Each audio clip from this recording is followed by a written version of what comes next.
This program is coming to you live from SRUDENTS VIP magazine. My name is Pala J, and as usual, today I'm also joined by another guest.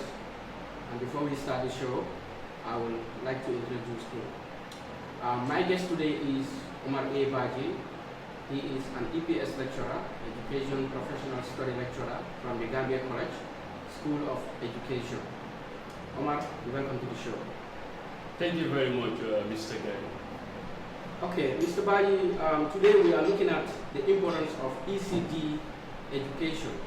In other words, early childhood development education. Our topic of discussion is focused on the importance of early childhood development education. To start with, Mr. Baji, is early childhood development, and then it is about training children at that very early age. And when we talked about the ECD teacher, is that teacher who teaches those children at an early stage of their life, which is sometimes others will see that stage as the preschool age or that kindergarten, stage of learning. Early childhood development is actually to give a strong or a good foundation for the young children to be able to proceed in their learning career. I'm sure you'll be able to tell the viewers out there the purpose of studying ECD at the Gambia College School of Education. Thank you very much. Generally, the Department of EPS is mandated to train train students on professional areas, ethics and discipline, to get you the pace to be able to deliver what you need to deliver at any point of responsibility. And in such, we give you the professional training that you need. And at the ECD level, it's not an exception. We still continue to give them such training in order to be able to help the learners learn what they should learn, and then to be able to do that in the right methods that they need to apply in order to make sure that such is gained. However, at the Gambia College, of course, we have the program running training prospective teachers to handle those children at that early stage, because it is not every Tom, Dick and Harry that can get to teach those type of children. And this is what we have been facing. That's why most of our children, they have a poor foundation of schooling and life. And this is definitely disturbing the quality that we're looking for. And to say, most of the time what we normally see is like people will always think that the ECD teacher has to be that guy who could not have the required credits for an advanced diploma program or a diploma in primary program, which used to be in the case of the Gambia College, ATC and PTC then. But this is not the case. It is not like the ECD teacher has to be a failure or has to be somebody who could not make it to another level or who could not perform very well, then has to go to the ECD to teach. The notion keeps us, haunting us, and it keeps on, challenging us towards that attainment of quality. Because I have the feeling that even at government level, at national level, people are seeing ECD teachers as people who should be able to read the alphabets and numbers. Once you are able to read alphabets and numbers, then you can teach an ECD school. But that's not the case here. An ECD teacher must be as qualified as any other person. And then I think government has to take note of this in terms of enrollment or whatsoever at the college. We should consider the type of students that we are taking in order to be able to make sure that we build up the right capacities, the right foundation for those children. Otherwise, we will always continue to encounter the problem of quality, in our education system.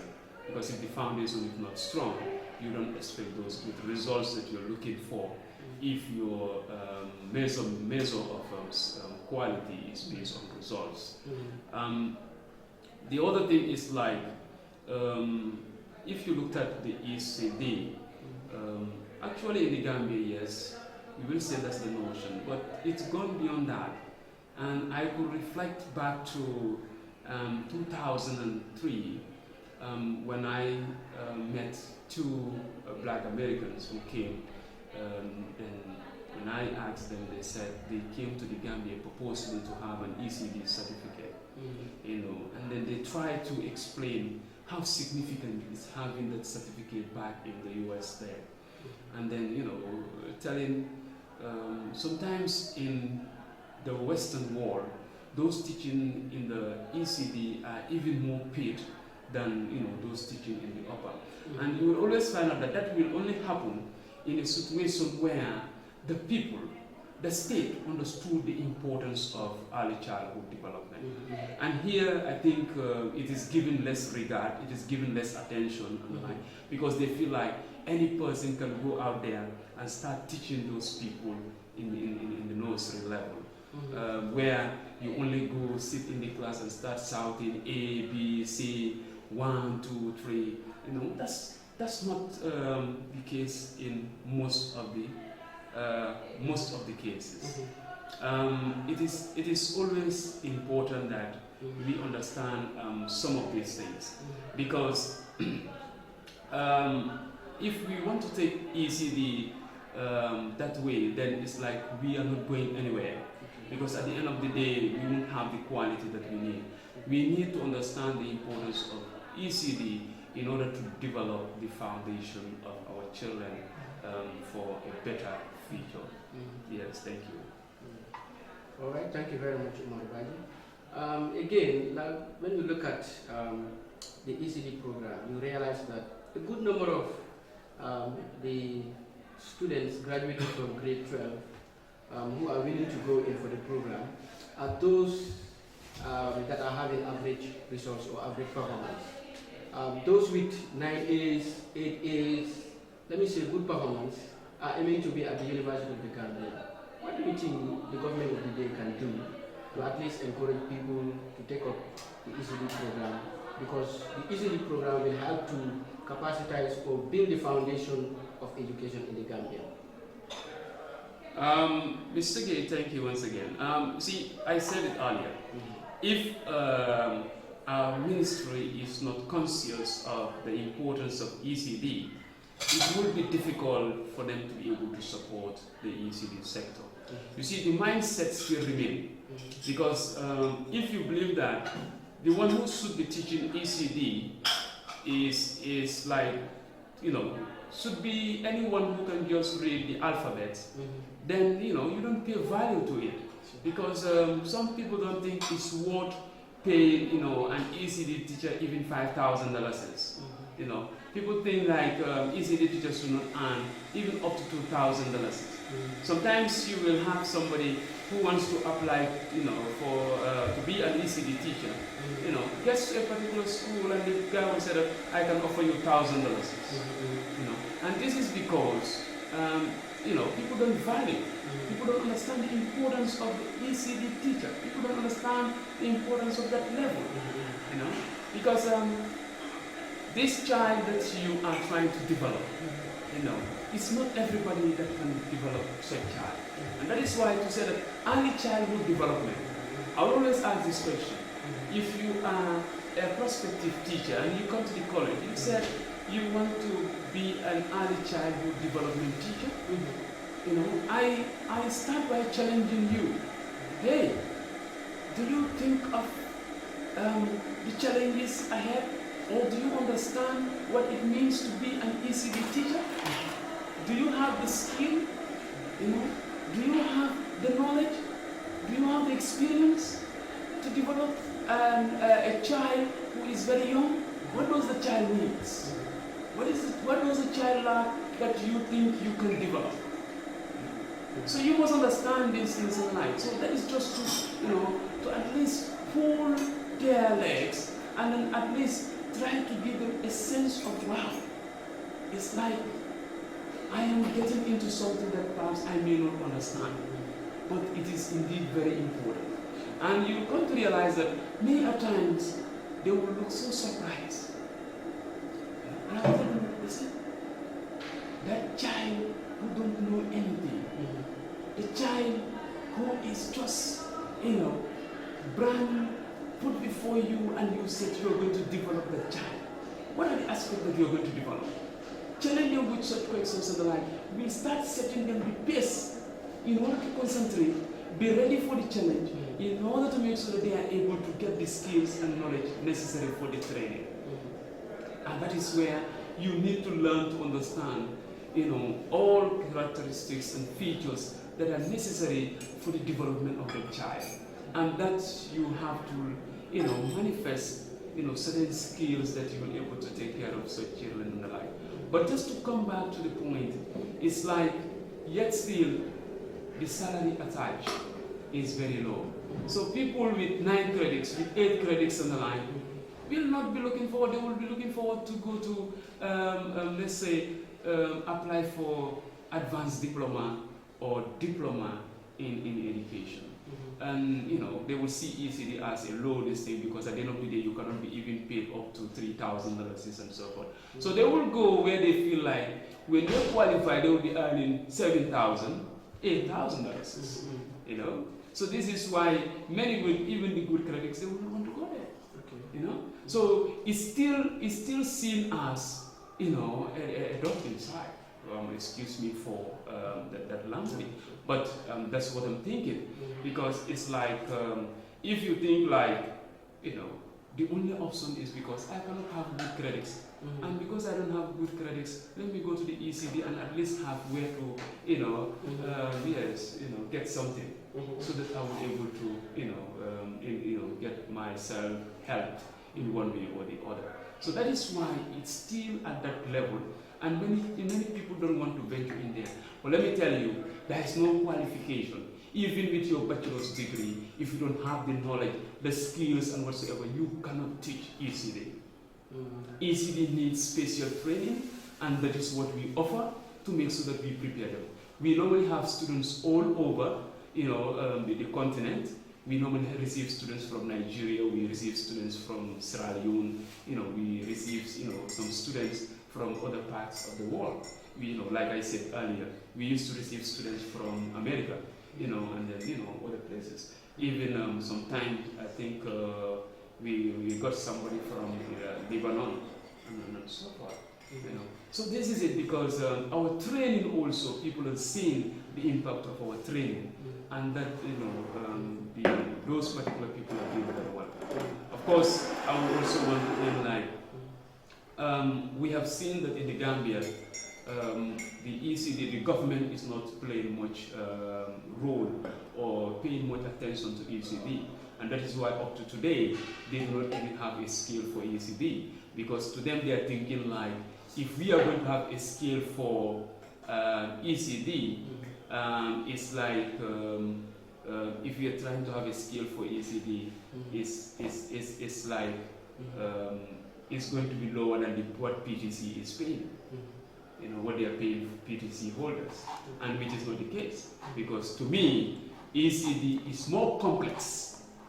It's more complex, more difficult, to handle than PTC and even senior secondary level, and that's why we have to think critically about this particular stage and those who are handling this stage. PTC, you cannot handle an ECD because you're not trained on that line, because it has methods and approaches that you need to apply when you are handling those children. You have training based on the level that you are handling them. So if you don't pass through that level, you cannot just go into that class and say you're going to teach. Despite if you have ATC or you have advanced diploma, you will find out that if you're given a class with somebody who has been trained ECD will perform better than you. We'll always apply the methods, the techniques, and whatsoever in teaching that level. But you won't be able to come down to that level because you have not been given those skills and so forth. So therefore, it is not just anybody. Yeah, it is somebody that needs to. The Students Platform Talk on Education Forum. My name is Palayan Day, and of course my guest is Omar A. Baji, a lecturer from the Gambia College School of Education. Our topic of discussion is focused on the importance of ECD education, that is early childhood development education in the Gambia. Omar, back to you. In your discussion, I was listening to you keenly. I want to ask you about the recruitment process at the Gambia College. Do they sometimes create a panel for those that are supposed to be recruited to do the ECD program at the college? Thank you very much. Yes. In all our programs, recruitment, we used to have a panel from various stakeholders who are affiliated with the Gambia College, like the ministry, the Gambia Teachers Union, when I talked about the ministry, at ministry level, from their human resource personnel to the regional levels, we invite people from all sectors and so forth. In fact, sometimes we'll extend to other bodies that have also that relation to education as well as that particular program that we to run. Yeah. Thank you very much. The other thing that I want us to look at is the factors affecting the proper upbringing of a child, or factors affecting the proper upbringing of children at home or at school. Thank you. I will link this to learning. We have 3 domains that scholars have agreed or propounded on that. The absence of any of this domain, then learning cannot take place, or the desire or the learning process cannot be completed. And that is the cognitive domain, the affective domain, and the psychomotor domain. These are 3 domains of learning which are very, very, very much vital in the learning of any human being, be you a child, be you an elderly person, and the like. You see, if you want something, or if you intend to do something, if you think about something, you must have the desire. Sure. And from the desire, then your motor skills will take you to getting that desire. Example will be today. If you want to take first, you think of taking first. This is a competition that I'm invited, and then you're thinking of coming first in the race. So when you think about it, which is from the cognition, then the affection will be there. The desire to take first will be there, and the more the desire to take first is there, that is the more the energy for you to be in front comes. So that is the 3 domains that are connected.